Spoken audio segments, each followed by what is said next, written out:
पराई स्त्री आपसे संभोग तभी करेगी जब आप लंबे समय तक टिकते हो। संभोग करना कोई नराब चीज नहीं है, बल्कि लोग इसे खराब नजरिए से देखते हैं। पुरुष की तुलना में नारी का आहार 2 गुना, शर्म 4 गुनी, साहस 6 गुना और काम वासना 8 गुनी अधिक होती है। यदि किसी दुष्ट वंश में बुद्धिमान कन्या हो तो उससे शादी कर लेनी चाहिए। गुण ही सबसे बड़ी विशेषता है। जिस जगह झगड़ा हो रहा हो वहां पर कभी भी खड़े नहीं होना चाहिए। कई बार ऐसे झगड़ों में बेगुनाह मारे जाते हैं। अगर तुम युवा हो तो सेक्स से डरो नहीं, इसे समझने की कोशिश करो। जिस दिन इस देश में सेक्स की सहज स्वीकृति हो जाएगी, उस दिन इतनी बड़ी ऊर्जा मुक्त होगी भारत में कि हम आइंस्टीन पैदा कर सकते हैं। नारी और धन दोनों ही कभी भी धोखा दे सकते हैं। इन दोनों के बारे में सदा होशियार रहें। पति अपनी पत्नी के पास इस तरह से जाए जैसे कोई मंदिर के पास जाता है।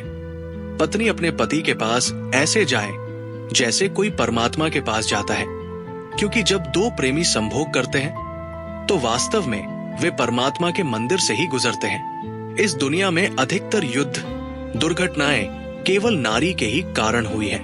इसीलिए बुद्धिजीवी को यही सलाह दी जाती है कि ये औरत के इस माया जाल से दूर रहें। वो एक युद्ध है जो स्त्री और पुरुष के बीच हमेशा चलता रहता है, जिसे बहुत लोग प्रेम कहकर पुकारते हैं। आपत्ति काल के लिए धन की रक्षा करे, धन से बढ़कर स्त्री की रक्षा करे तथा धन और स्त्री दोनों से बढ़कर सर्वदा अपनी रक्षा करनी चाहिए।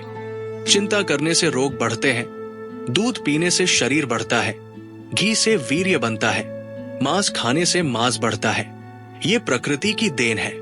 लड़की यदि अच्छे खानदान की हो, भले ही सुंदर न हो तो भी शादी उसी से करनी चाहिए। शादी वहीं पर करे जो लोग अपने बराबर के हो। जो पागल ये समझते हैं कि कोई सुंदर लड़की उनके प्यार के जाल में फंस गई है, ऐसे लोग प्रेम जाल में अंधे होकर बंदर की भांति उसके इशारों पर नाचा करते हैं। स्त्री न तो दान देकर और न ही तीर्थ यात्रा करके पवित्र हो सकती है। पाप करने से पूर्व उन्हें ये सोच लेना चाहिए कि ये कभी भी नहीं धुलता। परिवार के झगड़ों के पीछे अधिकतर हाथ नारी का ही होता है।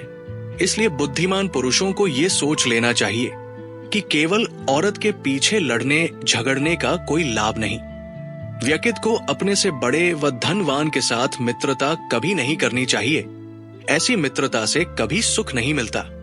जिस शरीर में वासना नहीं, उसे किसी प्रकार के श्रृंगार का अधिकार नहीं।